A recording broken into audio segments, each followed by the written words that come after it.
جنگ بدر جنگ بدر اسلام کی سب سے پہلی جنگ ہے۔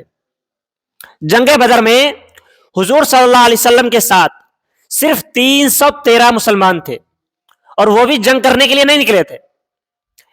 ایک قافلہ ابو سفیان جو ملک شام سے لے کر آ رہا تھا، جس میں مسلمانوں کو مارنے کے لیے ہتھیار وغیرہ، تلوار وغیرہ اور تجارت کا مال و سامان تھا۔ تو صحابہ کرام نے حضور صلی اللہ علیہ وسلم سے مشورہ کیا، اللہ تعالیٰ کا حکم آیا کہ ان کو راستے میں روک لیا جائے۔ تو آپ صلی اللہ علیہ وسلم اپنے ساتھ چند صحابہ کرام کو لے کر 313 صحابہ کرام کو لے کر آپ ابو سفیان کا راستہ روکنے کے لیے مدینہ منورہ سے نکلے تھے۔ ابو سفیان کا پیچھا کرنے جب یہ صحابہ کرام کے لشکر پہنچا تو ابو سفیان اپنا راستہ بدل کر نکل گئے۔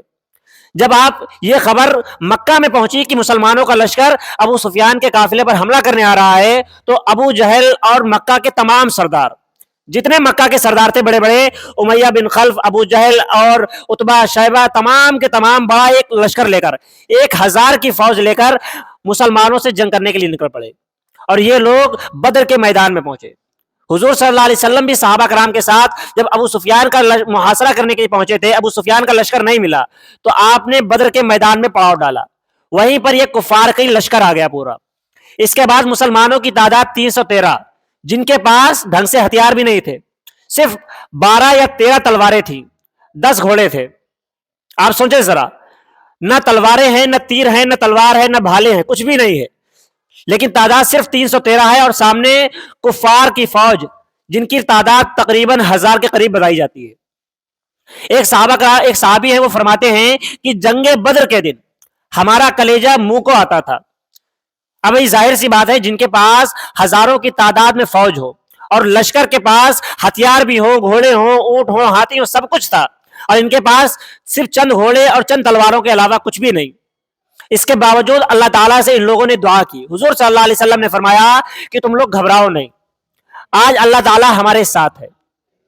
جب یہ میدان میں یہ لوگ نکلے تو عمر بن عبد اور وہاں پر جتنے بھی یہ بڑے بڑے ان کے لشکر کے کفار تھے، وہ سب کے سب جمع تھے، اور اس میدان میں، جنگ بدر کے میدان میں، اللہ تعالیٰ نے کفار کو وہ شکست دی کہ کفار کے سارے بڑے جتنے بھی بڑے سردار تھے سب مارے گئے۔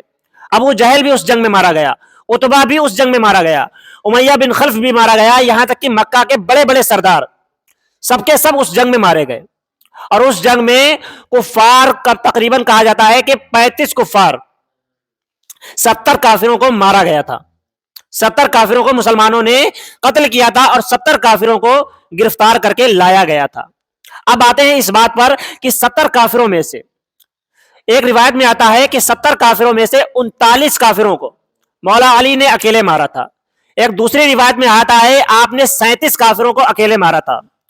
ایک تیسری روایت میں آتا ہے کہ آپ نے 35 کافروں کو مارا تھا۔ اگر آپ سب سے کم روایت جس میں 35 بھی آتا ہے، اگر اس کا بھی آنکڑا لگایا جائے تو یعنی 70 کافر ٹوٹل مارے گئے تھے، جس میں سے 35 کو اکیلے مولا علی نے مارا تھا۔ آپ ان کی بہادری کا اندازہ لگائیے کہ جہاں پر 313 کا لشکر گیا ہو، 313 کا لشکر لڑنے کے لیے گیا ہو، 312 لوگوں نے اکیلے مل کر صرف 35 لوگوں کو مارا، اور اکیلے مولا علی نے 35 لوگوں کو مارا تھا۔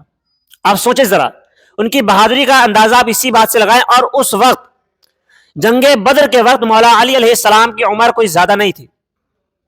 مولا علی کی عمر اس وقت تقریباً رہی ہوگی 20 یا 22 سال۔ آپ سوچیں ذرا، 20-22 سال کی عمر کوئی زیادہ نہیں ہوتی ہے، لیکن آپ کی بہادری کا یہ عالم ہے۔ یہ بہادری صرف آپ تک سیمت نہیں ہے، یہ آج جو ہم تک دین پہنچا ہے نا، جو دین آج ہم تک پہنچا ہے کہ ہم نمازیں پڑھ رہے ہیں، اذانیں سنائی دیتی ہیں ہمیں، ہماری مسجدوں سے اذانیں ہوتی ہیں، یہ ان کی بدولت ہوا ہے، یہ ان کی بدولت ہوا ہے، اور ان کی اولادوں کی بدولت یہ دین ہم تک پہنچا ہے۔ اگر ان کی اولادیں نہ ہوتی، ان کی اولادوں کا احسان ہم پر نہ ہوتا، تو یہ دین ہم تک کبھی نہیں پہنچ سکتا تھا۔ اسی لیے اللہ تعالیٰ حضور صلی اللہ علیہ وسلم سے فرما رہا ہے کہ اپنے امتیوں سے کہہ دو کہ جو میں تم کو تبلیغ کرتا ہوں، دین کی دعوت دیتا ہوں، اس پر کچھ اجرت نہیں مانگتا، سوائے اس کے کہ تم میرے اہل بیت سے محبت کرو۔